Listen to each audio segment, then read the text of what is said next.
നമസ്കാരം, ഞാൻ രാഗപ്രിയ. ശ്രീമതി ജയശ്രീ കിഷോറിൻ്റെ തെക്കേ വാതിലിൻ്റെ ചാവി എന്ന പുസ്തകത്തിലെ മോഹമരങ്ങൾ എന്ന കഥയാണ് ഞാനിവിടെ വായിക്കാൻ പോകുന്നത്. നിറം മങ്ങിയ ഗോവണിയിലൂടെ യാന്ത്രികമായി താഴേക്ക്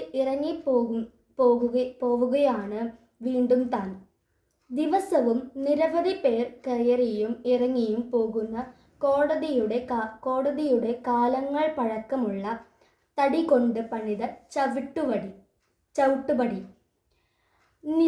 നിരപരാധികളായി കയറിപ്പോകുന്ന ചിലർ, കുറ്റവാളികളായി ഇറങ്ങിപ്പോകുന്ന ചിലർ.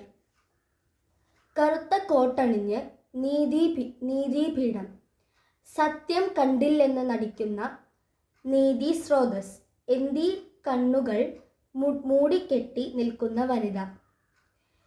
യുവർ ഓണറും ഒബ്ജക്ഷനും പ്രൊസീഡും കേട്ടു എത്രയോ നാളായി തൻ്റെ ചെവികൾ തഴമ്പിച്ചു പോയിരിക്കുന്നു.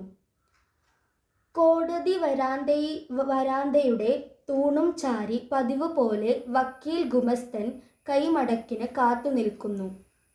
കേസ് 10 കൊല്ലത്തിന് മുൻപ് തുടങ്ങുമ്പോൾ 25 രൂപയിൽ തുടങ്ങിയതാ. അതിപ്പോൾ 250 രൂപയായി.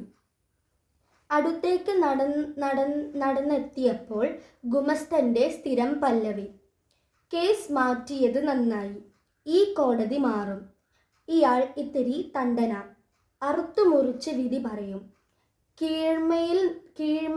കീഴ്മേൽ നോക്കത്തില്ല. ഫോൺ നമ്പർ മാറ്റമില്ലല്ലോ. എന്തെങ്കിലും സംശയമുണ്ടെങ്കിൽ ഞാൻ വിളിക്കാം. തനിക്ക് ഒന്നും മിണ്ടാനാകുന്നില്ല. മിണ്ടിയിട്ട് കാര്യമില്ല. കയ്യിൽ കരുതിയ രൂപ നീട്ടി. അത് അറിയാത്ത പോലെ വാങ്ങി അയാൾ ഇത്രയും പറഞ്ഞു: വലിയ വക്കീലിന് ഇപ്പോൾ പഴയതുപോലെ ഓർമ്മ നിൽക്കുന്നില്ല. വേണമെങ്കിൽ നമുക്ക് കേസ് കുറച്ചുകൂടി ചെറുപ്പക്കാർക്ക് കൊടുക്കാം. ഞാൻ പറയാം. എനിക്ക് വല്ലാത്ത നിസ്സംഗത തോന്നി. കോടതി വരാന്തയിലൂടെ നടന്നു. പരിചിതമായ വഴികൾ, പരിചയമില്ലാത്ത പുതിയ മുഖങ്ങൾ. വാഗമരങ്ങൾ പൂത്തു നിൽക്കുന്നു. വഴി താരയിലൂടെ നടന്നു.